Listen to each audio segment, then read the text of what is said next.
টানা কয়েকদিনের গরম শেষে হঠাৎ করেই রাজধানীতে দেখা মিলল এক পশলা স্বস্তির বৃষ্টি। সন্ধ্যা নাগাদ রাজধানীর কিছু কিছু জায়গায় এই বৃষ্টি হয়। হঠাৎ করে বৃষ্টির কারণে কিছুটা বিপাকে পড়েন নগরবাসী। বৃষ্টিতে ভিজে নিজ নিজ গন্তব্যে যেতে দেখা গেছে অনেককে। ছাতা নিয়ে বের না হওয়ায় বৃষ্টিতে পথচারীদের কিছুটা ভোগান্তি পোহাতে হয়। তবে বৃষ্টির কারণে ধুলোবালি কিছুটা কমে যাওয়ায় স্বস্তি প্রকাশ করেছেন অনেকে।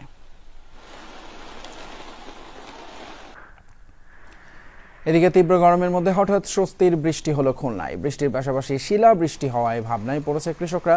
সন্ধ্যায় প্রায় আধা ঘন্টা হালকা বৃষ্টিপাত হয় জেলার বিভিন্ন স্থানে। এর মধ্যে কিছু কিছু জায়গায় শিলা বৃষ্টি হওয়ায় বোরো ধান, আম, তরমুজ সহ বিভিন্ন ক্ষেতের ক্ষতির আশঙ্কা করছেন কৃষকরা। তবে তাৎক্ষণিকভাবে বৃষ্টিপাতের পরিমাণ খুলনা আবহাওয়া অফিস থেকে জানা যায়নি।